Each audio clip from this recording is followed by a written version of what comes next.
I actually didn't like the first Plague Tale all that much. I found it too slow in combat, and I wasn't connecting with the characters much early on. But that all changed in the sequel, because Requiem is one of the most surprising games I've played in a long time. It's a game I thought I would hate that actually turned out to be bloody amazing and a story I'll never forget. Because at the core of Plague Tale are the characters, most notably Amicia and Hugo, and for Requiem specifically, watching as these two go on a massive and sprawling adventure to save one another is heartwarming. Watching as Amicia cries in pain at what she has had to deal with for the safety of her little brother, and as Hugo releases the demons inside of him to protect his sister at all costs. It's a medieval fantasy story with many fantastical elements more commonly seen in sci-fi stories, and because of that, I loved every second of it. It's emotional in all the right ways, whether that is good or bad feelings, and the world is beautiful and diverse with lots of different locations and places you adventure in. But really, it still always comes down to those main characters and the people you meet along the way, some who betray you, and some who just show how great humanity can be. And on top of that, the gameplay in this rendition is so much better too, with many more abilities to use and faster paced combat sections that don't bore as much as the first. Funnily enough, Plague Tale is exactly the type of game I'm usually not into at all because of the setting and slower pace, but the way in which the game's story plays out is so perfectly paced that it's hard not to be gripped by everything happening on screen. It actually reminds me a lot of the Uncharted games in many ways, with all the bombastic set pieces and things that happen, but in my opinion with a much more impactful and emotional story. It's one of those games that most people won't actually play and finish, especially considering the now much longer runtime from the first, but it's one that has many great slower moments along with fast-paced action scenes you'll never forget. And that core bond between a brother and sister who are hell-bent on saving one another from damnation. This isn't a series of games for everyone, and for me I still do find the first one too mundane, but its sequel Requiem is amazing and so underrated in all the right ways. And sadly, it's the type of game that will never get the love it truly deserves, but luckily, that doesn't mean you can't download it and play right now to see for yourself. Please, you gotta stop this! I'm coming to you! I tend to be the type of gamer who can fall in love with almost any genre provided a specific game speaks to me, and one of my favorite genres that I don't get to play too often is card games. But you see, what makes Inscryption so good is that it's so much more than just another card game with special abilities and a unique twist. Rather, Inscryption at its core is a mind game, one that has twists and turns you will never expect in the slightest. If there's one game on this list you should not look up a trailer for or reviews for and just jump in and play, it's this one. Because while I won't spoil anything for those of you who haven't played, it has some of the most mind-bending twists I have ever seen in a video game, and goes down a path that makes it much more crazy than just a game about cards. And not only that, but it actually is just really fun to play too, and maybe one of the best simple card games I've ever played. In the beginning of the game, you're trapped inside a strange and creepy hut in the woods and must play a randomized game of cards to escape, but that's really all I can say without giving too much away. What I can say though is that the actual card game itself is very simple but also fun and strategic, especially when pulling random death cards with huge stats. It's always a great feeling. However, it's those twists and turns in the story and the way in which it unfolds before your very eyes that make this game a must-play for those of you who haven't checked it out yet. Because by the end of it all, you'll be left wondering what the hell even just happened and how more people aren't singing the praises of this game and the story it tells. It's hard because what makes this game so great is a spoiler, and telling you that would take away all of its greatness, which is probably a big reason why it's been so hard for people to market this game and many people don't give it a shot. But I guarantee you, you won't expect what's on offer in this great and so underrated game.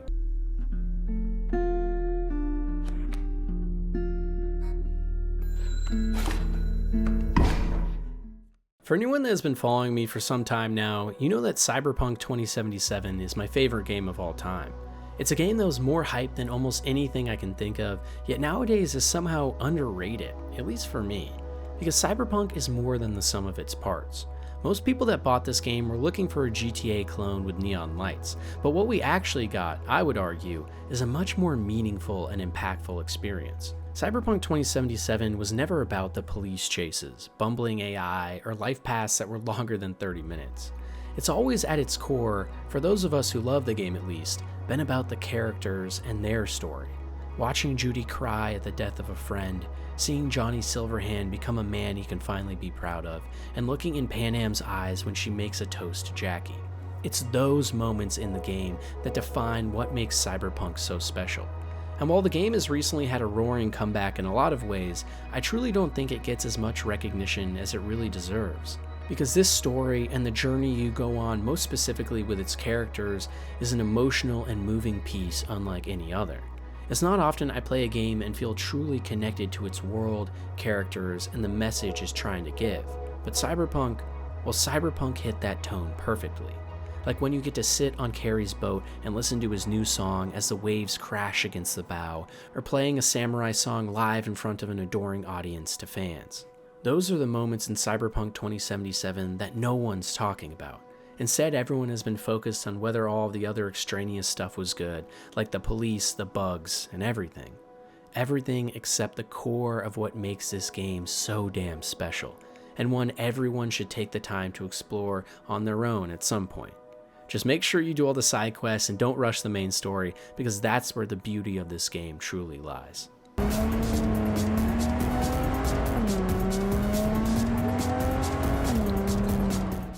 For a lot of people, growing up as a kid playing video games meant sneaking over to your friend's house to play Grand Theft Auto and commit heinous acts while being chased by the cops. After all, there is a little bit of mayhem inside all of us that we have to release at times. But for me, that escape was actually a game called Mercenaries 2, and it's a long lost and forgotten relic of the past that deserves more love. The mercenary games were all about getting giant guns and blowing things up, all while fighting different gangs and mercenaries. It was one of those games that honestly didn't have an amazing story or lots of deeper meaning. It was just straight up about blowing everything up around you and causing as much chaos as you possibly could.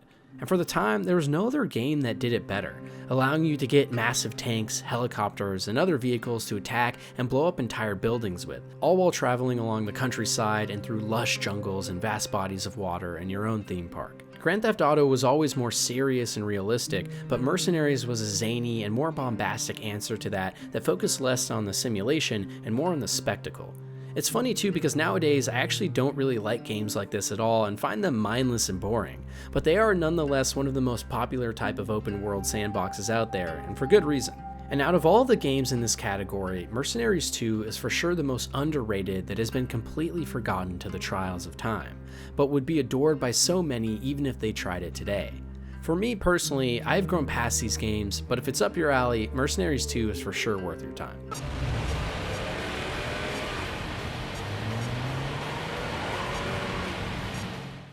Mass Effect 2 ranks among the most popular and beloved games that BioWare has ever made, and because of that, it's also the most common answer given for what the best Mass Effect game is.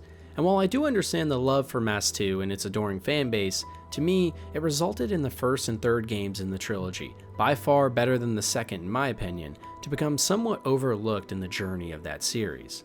Mass Effect 1 originally came out when I was in high school, and by today's standards, it's quite dated, I won't lie. The combat is janky, the worlds can feel barren without NPCs in life, but the core of what made Mass 1 so special never changed. Flying onto desolate planets and landing searching for hidden treasures is an experience all its own, and the story told in this first game is by far the best in the series. It's where we first learn about the Reapers, the Asari, the Citadel. It's where we first hear that speech from Sovereign about the destruction of all organic species in every cycle. Potentially one of the greatest sci-fi stories ever told, and by far the best story in any of the Mass Effect games. Yet it's the one that the least amount of people have actually played and enjoyed. Most fans of the series got involved during the second game's release, and thus see that as their first introduction to the universe. But I can promise you, as far as introductions go, from a narrative and world-building standpoint, Mass Effect 1 is miles ahead of anything that Mass Effect 2 does. And on top of this, Mass Effect 3 has also been dragged out for its horrible ending, which I personally didn't find all that bad, and it's because of that ending that so many people forget just how great that game truly is as well. That feeling of building up a massive force of every race in the galaxy to go up against the Reapers, the biggest threat we have ever seen. Those final missions and moments with the characters we've grown to love over the whole trilogy, and the best thematic set pieces in the whole series. Mass Effect 2 is beloved by so many because of its characters and the stories they tell. But to me, not only have more recent games like Cyberpunk done that so much better, but that's never what Mass Effect was really about. To me, Mass Effect was about those amazing sci-fi concepts that keep us up at night and world building that put others to shame. Moments seeing your favorite characters go up against the biggest threats in the galaxy. And the games that do that the best are Mass Effect 1 and 3. the games that made me fall in love with this series, but also the two that don't get the love they deserve. Mass Effect 1 is better than all its jank, and Mass Effect 3 is better than its ending. Mass Effect 2 is just an overrated character piece that barely moves the story forward, and that's the hard to accept reality.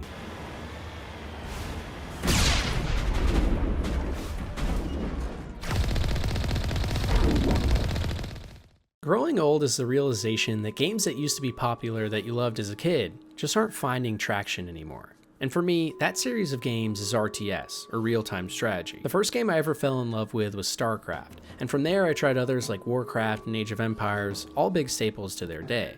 But the one that I can't seem to get out of my head that was most popular back in the day but now is barely known by the younger generation is Age of Mythology. Largely overlooked by many due to its older and more popular brother Age of Empires, Age of Mythology takes the same formula and puts us instead into the reigns of armies full of mythical creatures, titans of mass destruction and war, and fierce Greek soldiers. Age of Mythology was one of those games that every weekend you could have friends come over and join up in LAN parties where everyone picked a different civilization and duked it out to see who was best. The game starts like most RTS with you gathering resources to build up an army, and it was all about the management of those resources and your units alike that made the game so fun. For me though, what was really so memorable about Age of Mythology was the campaign. Fighting a kraken with your watercraft while also taking on hordes of minotaurs and ancient beasts was an amazing experience, and the voice acting and set pieces were top of their class for the time. And while in many ways Age of Mythology is a product of the time period it came out in, it's still to this day such an underrated gem that more people need to play. It has all the mechanics that we know and love from other big RTS, but also has a heart and soul unlike anything I've seen in other RTS games outside of StarCraft. Unlike StarCraft though, Age of Mythology is largely underloved nowadays, and it's a great RTS campaign to check out and enjoy if you ever have the time.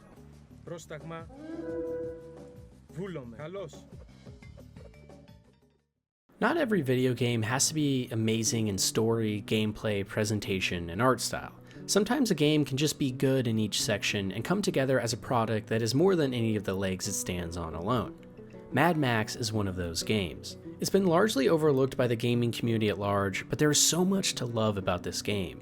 The vehicle combat and driving is super fun, and it's thematic as possible, with many different cars and loud sounds and tires that kick up dirt as you traverse across this massive and desolate wasteland. A lot of open worlds nowadays focus on pushing something into your face to grab your attention every 2 seconds, but oftentimes in Mad Max, just looking out miles in front of you at the storm ahead and seeing massive plots of sand is amazing in its own right. And on top of this, the combat in the game is actually quite good, with many movesets that harken back to crowd favorites like the Arkham series. I wasn't especially fond of the story, characters, or acting, but that's never what this game excelled in anyways. It was just about that feeling of being a badass roaming through the wasteland in a tricked out car while going from mission to mission. And in that sense, Mad Max did a great job of capturing the essence that made the movies so special too. It's by no means a spectacular game or anything that will revolutionize the industry, but it is for sure an awesome experience that many people need to play before they die, because it's a largely underrated game in the sphere as a whole. May we arrive in time to save your black on black from slaughter. These barbarians love to try. Bioshock is one of the most beloved series in gaming, and because of that, each game in the franchise has come under intense scrutiny and also admiration. The first is thought of as a classic, but I didn't like it that much since I played after Prey, which is the same thing but better in every way. Sorry, it's just facts. And the second is largely thought of as a downgrade to the first that some people actually claim is largely overlooked. For me though, the game in the series that deserves more love is Bioshock Infinite. While the game did receive outstanding review scores and has found love, there's also a lot in the community who detests this game and its convoluted story, arguing that it got rid of what made Bioshock such a special series in the first place. The thing about Infinite though is that it does have a lot going for it. Booker, Elizabeth, and the rest of the ensemble all have interesting personalities and motives, and even more than that, the world of Bioshock Infinite, just like all of the Bioshock series, is fantastic. No longer in Rapture underwater, but this time in the sky, the setting lacks the awe-inspiring nature of the first, but makes up for that in crafting a unique world all to its own. Walking around Bioshock Infinite or gliding from one platform to another is an oddly peaceful experience, and the combat here is improved over the originals, with more verticality and movement incorporated into the otherwise bare bones and standard gunplay with light power usage. Where this game truly shines, though, is its narrative, because Bioshock Infinite tells a story of many moving parts, with commentary on things like racism in the early United States, colonialism, capitalism, socialism, and any other ism you can think of. And wrapped in this entire think piece is a dive into one of the most interesting mathematical concepts we are on the edge of, that being quantum tunneling and entanglement. It's a weird conjoining for sure, and also the reason that so many fans of Bioshock had an issue with Infinite, because by the end the ideas start to get absolutely crazy, but for me, that's what makes Infinite so underrated and so good. It's its willingness to tackle the big questions in sci-fi and science, while also making us ask questions about our own lives that makes the story of this game so exciting, with many twists and turns along the way. This is for sure the most fun to play, best feeling, and in my opinion, most interesting Bioshock that has ever been made. And more people need to give it a shot even nowadays just to see what they have missed.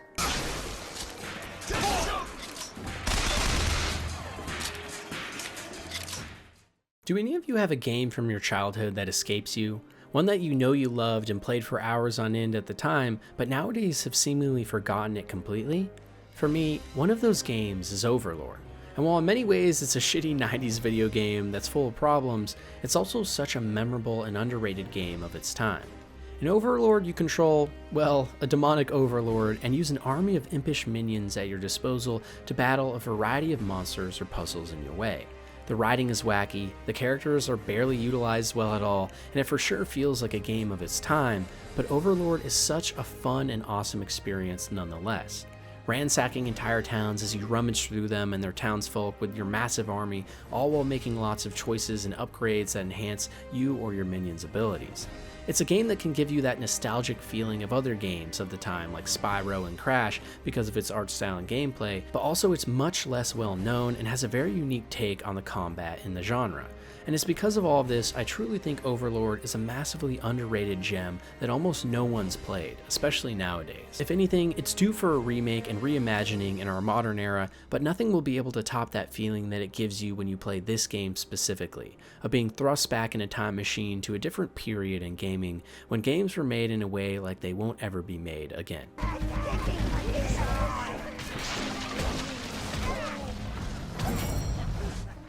I've never been a huge fan of Remedy games, and while I can appreciate how well crafted and unique their worlds are, they just have never been for me. Funnily enough, one of their most recent games, Control, is no different, but is actually underrated nonetheless.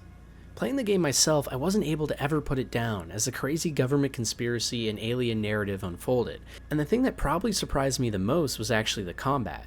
Being able to literally rip pieces of the building out from under you and then fling them at enemies was never not extremely satisfying, and it resulted in a gameplay loop unlike anything else I've ever played in games, where using my actual guns and other weapons felt like the least satisfying way to dispose of enemies. On top of this, the art style and Control is distinct and one of a kind, with almost the entire game taking place in creepy and abandoned high-tech government facilities that are clean and utilitarian that almost tell a story all on their own.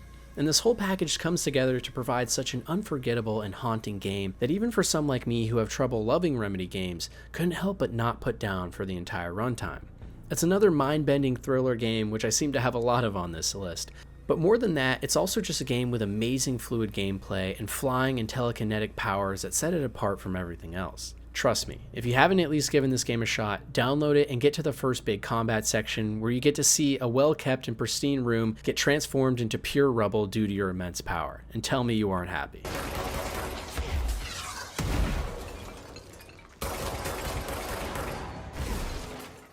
The Call of Duty series is one of the biggest and also one of the most hated in all of gaming, but that doesn't mean COD hasn't seen some amazing entries in the decades-long lineage. Some standouts for most fans are the Black Ops and Modern Warfare games, as well as World at War. But for me, the most underrated in the series came at a time when Call of Duty was most hated and not selling well: Infinite Warfare. It was extremely popular to hate Call of Duty at the time, as it was selling worse and worse every year with so many issues in multiplayer, along with no Warzone in sight yet. And I think because of that, Infinite Warfare never got the recognition it deserved, but instead just saw an army of rabid fans biting at its heels. And that's because the campaign to this game is actually really awesome, and one of the best in the entire COD series even to this day. It's the COD game that took us to the early 2080s far into the future, and because of that has robots and ships flying through space that you get to go on, almost resembling a Titanfall entry rather than something that we see in COD.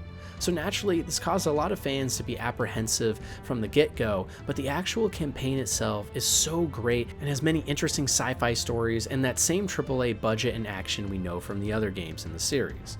And this campaign was also home to some of the best emotional moments in COD history, with scenes that you can't help but shed a tear at, followed by moments of intense action set pieces that rival storming Normandy in COD 2 or No Russian and All Gillied Up in Modern Warfare. Sadly though, almost no fans actually gave this game a shot, and on top of this, the actual mechanics of movement and traversal are so fast paced and include so much more verticality because of the future setting that I actually find this COD in many ways to be more fun than the other bare bones entries, but I see why people disagree there. Either way though, if you haven't at least played the campaign for this game, it's massively underrated nowadays and never got the love it deserved because of the state the entire series was in years before Infinite Warfare even came out. And as someone that isn't even a huge Call of Duty fanboy anymore, this entry reminded me of just how great the series can truly be. And it's also the game that got me excited to see where the Call of Duty teams are going with their new sci-fi games potentially in the future now that they won't be working on COD every year.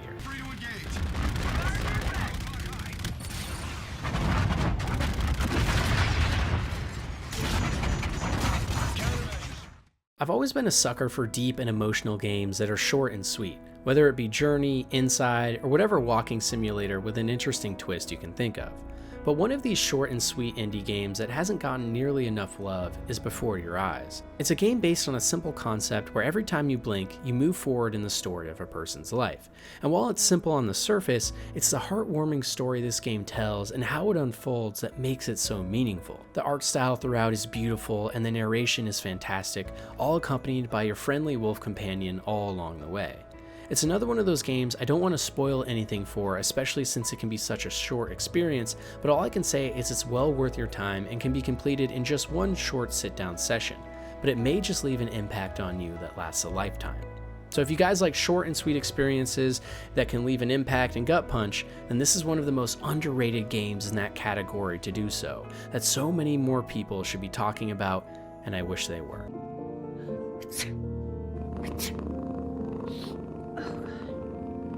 Now play the C major chord I taught you.